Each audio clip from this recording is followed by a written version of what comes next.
Welcome to Sweethearts or Rivals. I'm Charla. I'm Justin. What are we doing today? We are waxing philosophical. What topic?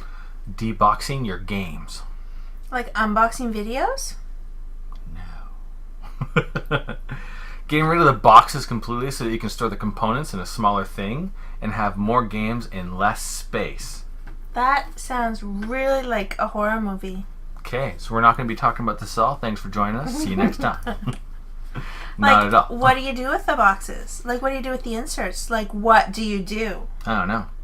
It could actually be a side topic about de-inserting your boxes. What? Getting rid of the inserts. Oh. Yeah. Oh, yeah. So there's a product called BitBox that just came out. It's on Kickstarter now, I believe, or was whenever this comes out.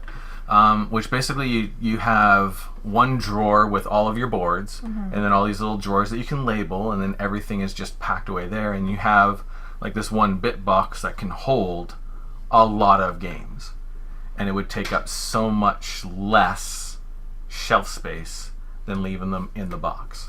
Because it is true, it does seem that in most cases the amount of box space for a game is more than the game requires. True. Not always, but in a lot of games. So, taking the boxes, getting rid of the boxes.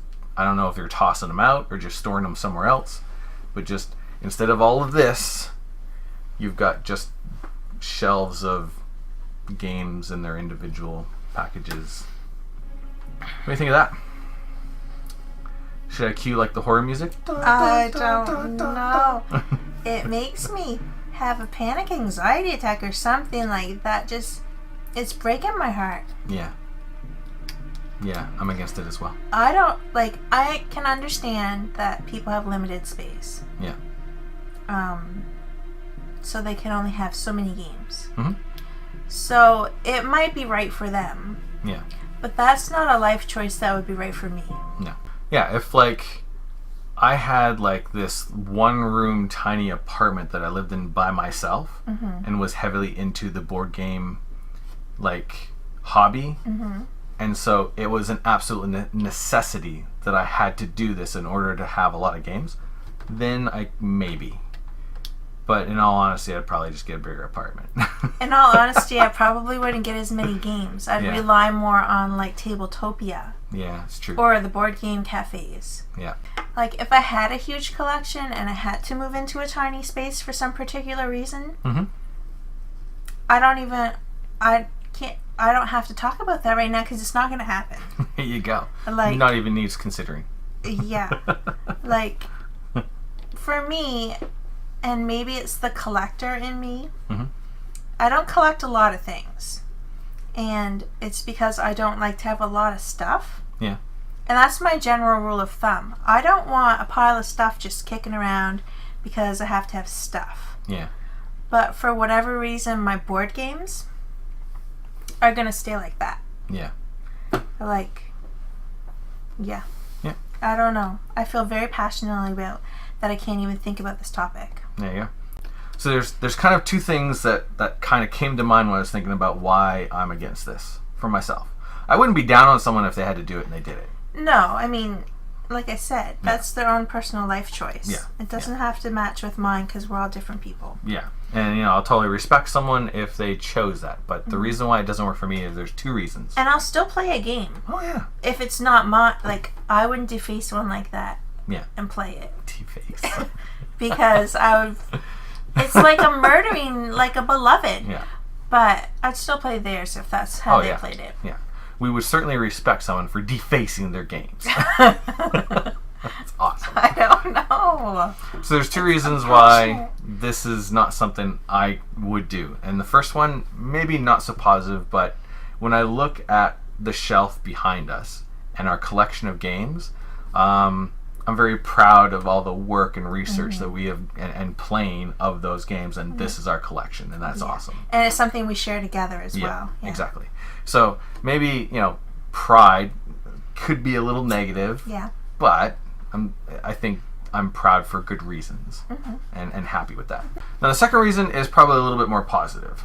And The reason why I enjoy the boxes and having them set up is if I'm wondering what do I want to play, I can peruse the boxes, and each, like the artwork on each box is going to invoke some kind of memory or experience that I've had with that game. Right.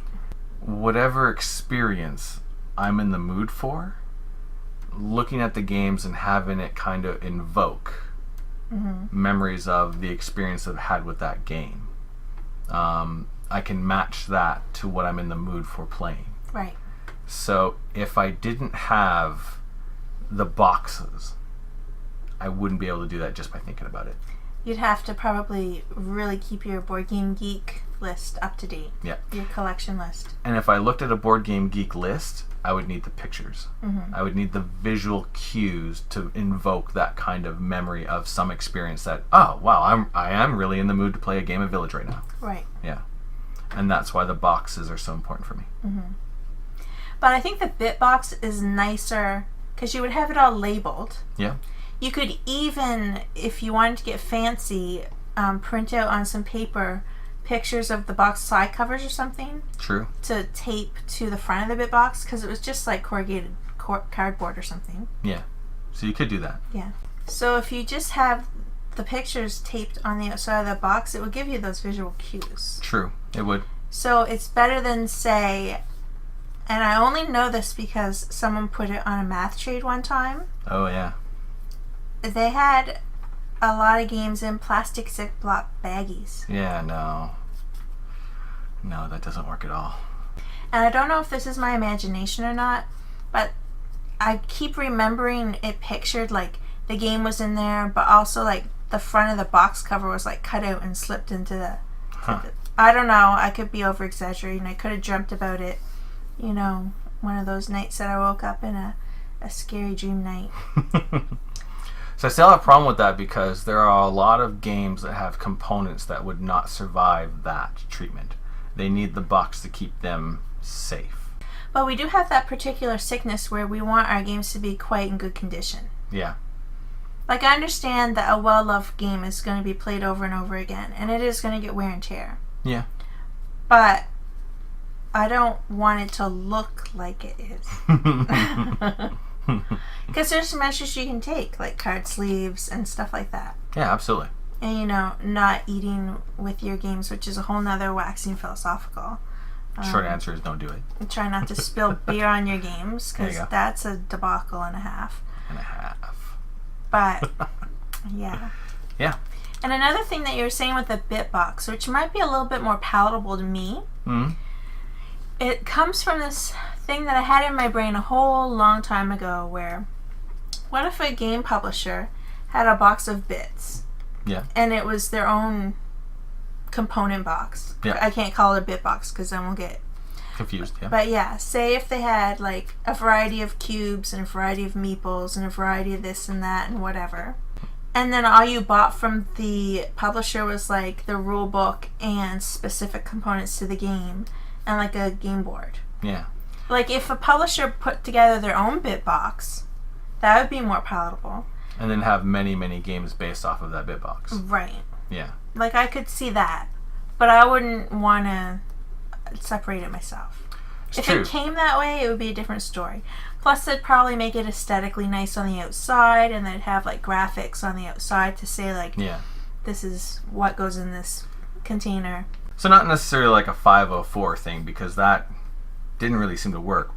But if we were to dump all the components from all these games, imagine like how many of like the same component exist multiple times over and over again. Exactly. Yeah. Yeah. And it's just convenient that the components that you need are in that box. Yes. But technically, very convenient. You could, have a set of green dice, a set of pink dice, a set of yellow dice, and then when you pull out the rule book and you're like, oh, well, I need the green dice, I need the pink dice, and I need the red cubes, and I need the blue meeples, and I need the roads and the wood, and then you just collect it. Yeah. Grab your board and your rules, and you're set to go. Yeah. That would work if it was in, like you said, like a BitBox. If a publisher type style setup designed it that way. Yeah.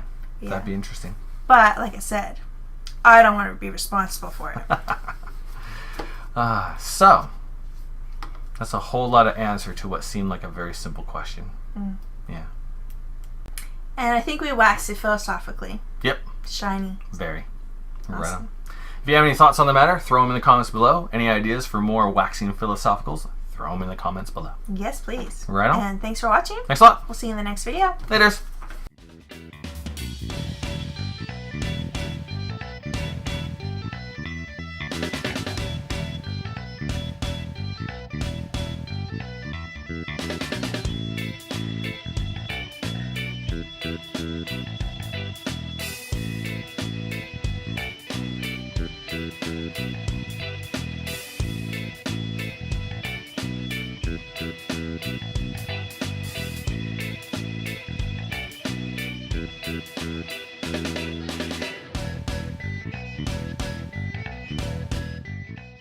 I like to look at the shelf of games and be proud of the cat's foot that's sticking right up as she cleans her butt on camera.